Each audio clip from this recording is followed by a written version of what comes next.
Pemirsa, Anda masih bersama kami dan saya juga masih ditemani Pak Afif, Pak Maturi dan juga Pak Arifin. Luar biasa sekali memang kalau berbicara tentang bagaimana semangat dan juga antusiasme kita beribadah, apalagi bulan suci Ramadan. Masya Allah ya Bapak ya, dalam 1 tahun semua menanti-nanti dan juga banyak hal yang dipersiapkan pemerintah bekerja sama dan juga berkolaborasi dengan berbagai pihak begitu. Dan juga ada mungkin poin-poin penting atau yang masih perlu ditekankan lagi Pak, terkait mungkin strategi-strategi khusus yang perlu dijalankan di bulan Ramadan pada tahun ini begitu, mungkin dibandingkan dengan bulan Ramadan sebelumnya. Adakah seperti itu Pak Afif? Iya, poin-poin penting yang perlu saya sampaikan, yang pertama, kita ini sebagai umat Islam ya, tentu saja harus berbahagia, bergembira ya dengan hadirnya bulan suci Ramadan. Kegembiraan kita ini harus kita buktikan ya, bahwa Ramadan ini benar-benar memberikan manfaat, bisa memberikan pahala yang besar ya. Oleh karena itu momentum Ramadan ini harus dimanfaatkan dengan secara maksimal gitu. Menyiapkan diri secara totalitas, berarti yakni dengan menyediakan waktu ya kan. Betul. Kemudian pikiran, waktu itu yang dimaksud adalah waktu untuk Ramadan bukan merupakan waktu sisa, tetapi waktu memang kita siapkan untuk melaksanakan kegiatan aktivitas Ramadan yang sangat banyak itu. Kemudian yang kedua, pikiran. Berarti kita harus berpikir dan bercita-cita Ramadan tahun ini harus lebih baik. Kemudian berikutnya, sebagai wakil rakyat tentu mengingatkan ya rakyat untuk senantiasa mendekatkan diri kepada Allah Subhanahu wa taala, jangan menodai Ramadan dengan kegiatan-kegiatan yang tidak bermanfaat, kegiatan kemaksiatan. Kemudian berikutnya ya mendorong pemerintah kebijakan-kebijakan yang sudah dikeluarkan itu tolong dikawal, tolong dipantau, dievaluasi dengan sebaik-baiknya. Nah, syukur-syukur terkait dengan masalah perda yang pernah dibuat sebagai pemerintah kota ini punya kewajiban untuk melaksanakan perda. Ada perda miras, ada perda hiburan kemudian ada perda-perda yang lain, semuanya itu demi keindahan, demi kenyamanan dan demi kondusivitas kota Semarang karena memang masyarakat ini harus didorong di bulan suci Ramadan ini harus bisa menjaga kondusivitas kota yang dicintai, sehingga visi misi yang diusung oleh wali kota ini benar-benar bisa terwujud terwujud dan tersampaikan dengan baik kepada masyarakat. Saya kira itu. Nah, yang paling terakhir sekali ya, kami sebagai wakil rakyat ya, karena wakil rakyat memiliki 3 fungsi. Yang pertama fungsi budgeting, fungsi anggaran itu, fungsi pengawasan, kemudian fungsi yang namanya legislasi nah, terkait dengan ibadah di bulan suci Ramadan ini, tentu sebagai wakil rakyat punya fungsi pengawasan, mengawasi terhadap tadi aturan-aturan yang sudah dibuat oleh pemerintah, kemudian bagaimana aplikasinya, tindak lanjutnya. Nah, ini sebagai wakil rakyat tentu mengontrol dan selalu mengawasi. Saya kira itu dari saya. Betul, baik, terima kasih banyak Pak Afif. Ke Pak Maturi dilanjutkan mungkin. Memang tadi Pak Maturi juga sempat menyampaikan di segmen sebelumnya, di mana memang semua ini selalu tidak mudah, tidak semudah membalikkan telapak tangan, selalu masih ada kendala.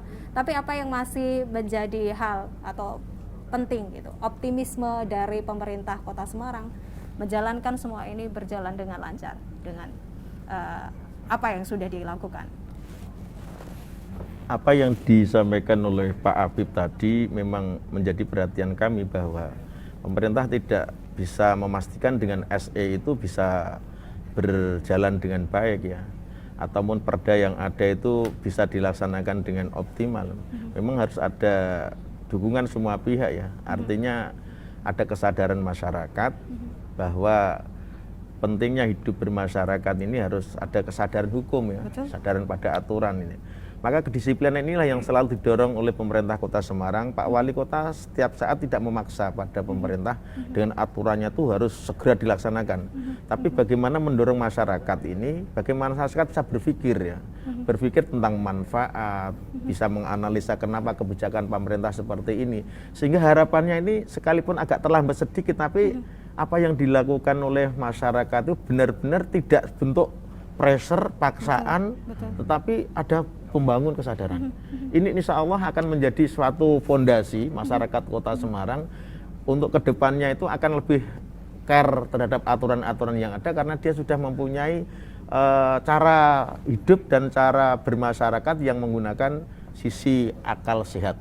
Nah, dari sinilah harapannya keyakinan yang sangat yakin dari pemerintah ini sekalipun tidak istilahnya itu cepat gitu ya, tetapi dengan gerak bersama ini dan mendapatkan adanya kesadaran, insya Allah program-program yang menjadi kebijakan Kota Semarang akan bisa berjalan di masyarakat dan dampaknya ke masyarakat pun juga akan semakin sejahtera. Termasuk di bulan Ramadan ini Pak Wali Kota benar-benar memperhatikan hal ini, maka program-program ini juga akan dikelonggaran tapi dengan catatan harus sesuai dengan nilai kemanfaatan dan tentunya bisa membangun kehidupan yang kata Pak Habib itu maqasidus syar'i itu menjaga kesehatan hifdzun nafas juga dilakukan oleh pemerintah. Ini masyarakat harus tahu ini. Ya ternyata prokes ini juga perintah agama, ada hifdzun nafas. Apa yang disalahkan oleh orang-orang beragama terhadap pemerintah? Wong ini dalam rangka untuk menjaga jiwa dia kan dia. Ada hifdzul mal, ada yang namanya kebijakan pemerintah terkait dengan masalah pasar besar, pasar kecil, kan begitu ya. Ini pun juga penting. Artinya itu hifdzul mal, izud dunya bil mali, kemuliaan kita di dunia itu harus dengan mal. Tapi ibadah penting karena untuk kemuliaan akhirat. Izud idul akhirat bi a'mali sholehah. Kira-kira gitu ya. Sehingga nanti insya Allah dengan argumentasi kita seperti ini kepada masyarakat yang tidak care terhadap aturan pemerintah yang atau mungkin yang menuduh pemerintah togut itu ya. Gimana togut dong pemerintah ini benar-benar mengawal hifdzul mal. Hifdzul nafas ya. Ada Bang Ju itu kan hifdzul nafas. Coba kalau dibiarkan tabrakan nanti. Banyak kemudian ini termasuk prokes ini pun juga dalam rangka mengawal syariatullah kan gitu ya. Untuk memastikan kelangsungan hidup manusia menjadi sehat. Sehingga dengan sehat itu akan menjadi bisa beribadah. Kesehatan lebih penting daripada ibadah kata Pak Apip ini ya. Karena apa? Kalau tidak sehat tidak bisa beribadah kan begitu ya. Maka sehat dulu baru bisa beribadah. Iya, harus siap.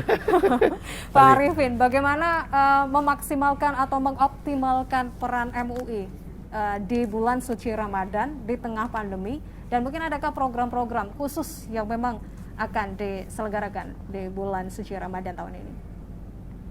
Tadi sudah saya sampaikan, memang kami ada rencana untuk silaturahim, istilahnya silaturahim ulama lah kepada para jamaah masjid, ya, itu guna memotivasi agar mereka di bulan Ramadan ini bisa beribadah secara optimal, mumpung masih hidup. Belum tentu tahun depan kita akan menjumpai Ramadan. Dulu nanti kalau kita ke sana kan butuh sangu. Sangunya ya pahala itu.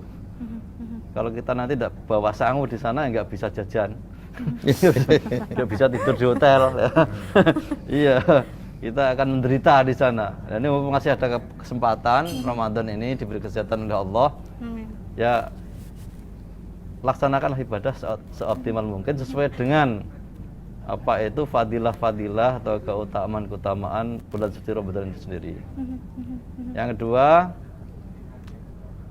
karena nanti sore itu baru diadakan sidang isbat. Ya. Seandainya keputusannya nanti beda dengan maklumat Muhammadiyah yang telah menetapkan 13 April ya saya. Nah, itu seandainya berbeda, karena nanti kan semua unsur diundang. Bahkan Mabim itu, Menteri Agama Brunei Darussalam, ya, Indonesia, Malaysia, Singapura, negara sahabat juga diundang ya, NU, Muhammadiyah, seluruh baik yang menggunakan metode hisab maupun ru'yah, semua diundang. Nanti seandainya beda dengan maklumat Muhammadiyah, hendaknya saling menghormati. Saling menghormati. Sudah biasa dalam Islam itu beda Betul. praktek dalam beribadah itu sudah biasa. Dan tidak kaget itu. Seandainya saja, ya mudah-mudahan tidak ada perbedaan. Amin. Karena kan antara hisab dan ru'yah itu saling menguatkan. Betul. Hisab itu menghitung, Betul. ya. Ru'yah pembuktian. Tenan ra hitunganmu bener pora. Artinya nanti sore itu hilal muncul ndak? Betul. Kan gitu kan? Betul. Nah ini saling menguatkan.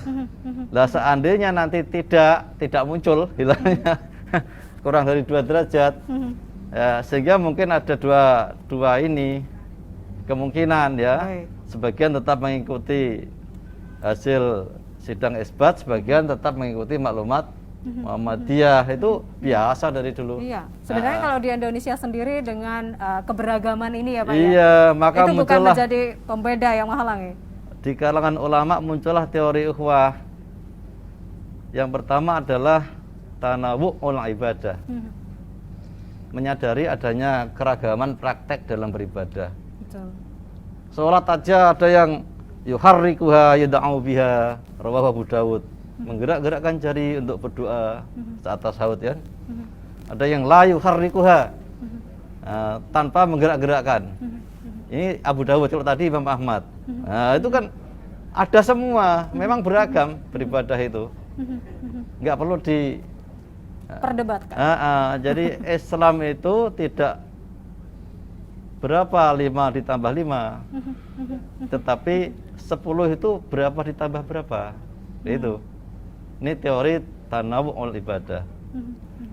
Yang kedua, konsep yang kedua dalam ukhuwah adalah la hukma lillah qabla ijtihadul mujtahid.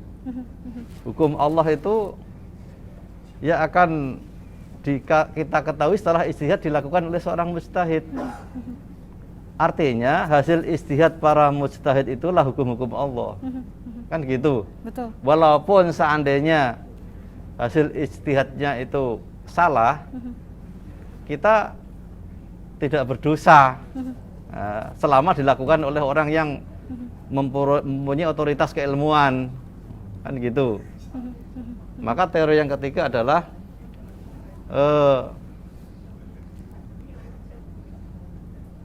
la uhtil fil ijtihad lahu ajrun.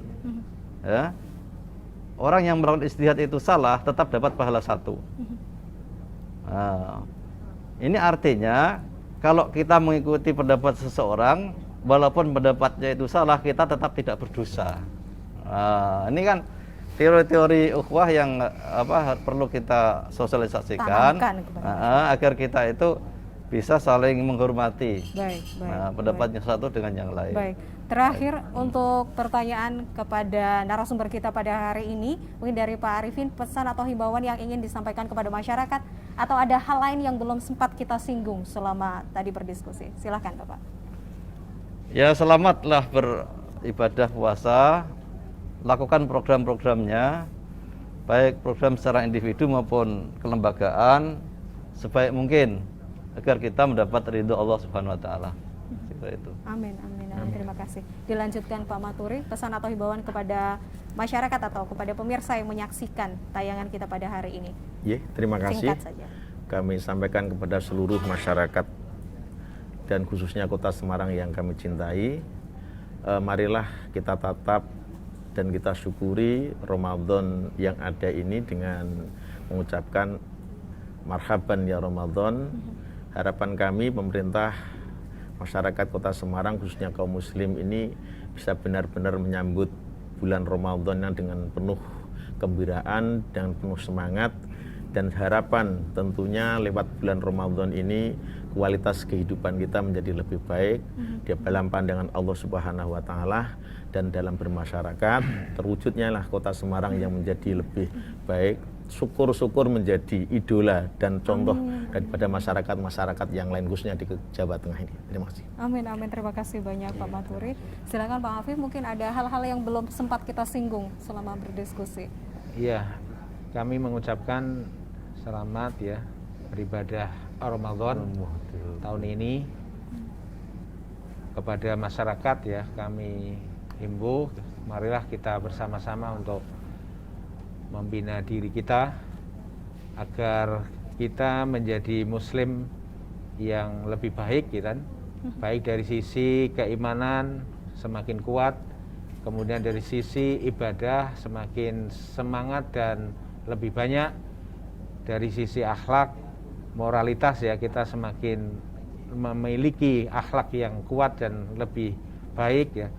Kemudian dari sisi kedisiplinan ya kan, karena sebenarnya diturunkannya bulan suci Ramadan itu sebagai bulan yang bisa mendidik kedisiplinan mulai dari waktu sahur sampai buka itu. Maka dengan demikian ya Ramadan benar-benar bisa mendidik kedisiplinan. Kemudian dari sisi hubungan, baik hubungan dengan Allah maupun dengan sama manusia, itu harus terus diperkuat ya. Kita tidak dibenarkan ya dalam hidup di dunia ini hanya kuat hubungan kita dengan Allah, tetapi dengan sama manusia tidak kuat. Maka ini harus berjalan seiring gitu. Karena ternyata pertolongan Allah itu banyak diberikan kepada kita ketika kita memiliki hubungan yang kuat dengan Allah dan juga memiliki hubungan kuat dengan sama manusia itu. Hanya itulah yang bisa saya sampaikan. Baik, terima kasih banyak, luar biasa. Kami menyampaikan baik terima kasih kepada narasumber pada hari ini, Bapak Wakil Ketua DPRD Kota Semarang, Pak Haji Muhammad Afif LC, Bapak DRS Kiai Haji Matur MA, Kasubag Pelayanan Sosial Bagian Kesra, dan juga kepada Bapak DRS Haji Arifin MSI selaku Wakil Ketua 2 MUI Kota Semarang. Kita meramu sebuah harapan baru pada hari ini. Luar biasa sekali, semoga ini menjadi inspirasi dan juga menambah wawasan informasi bagi Anda. Saya juga ingin mengucapkan terima kasih banyak kepada Star Hotel Semarang dan JLM atau Jala Lintas Media Make Things Closer. Pemirsa, harapan-harapan baru dan juga kebijakan, sinergi baru yang kita bangun tentu akan semakin menguatkan. Pandemi COVID-19 bukan lagi kata sakti untuk mengecilkan hati kita atau menuju keputusasaan, tetapi ini adalah hal baru untuk meningkatkan dan juga semangat hidup baru menuju kehidupan yang pasti dengan gagah berani nyali yang kita uji. Pemirsa, terima kasih banyak. Saya Putri Ramadhani, marhaban ya Ramadan, sampai jumpa.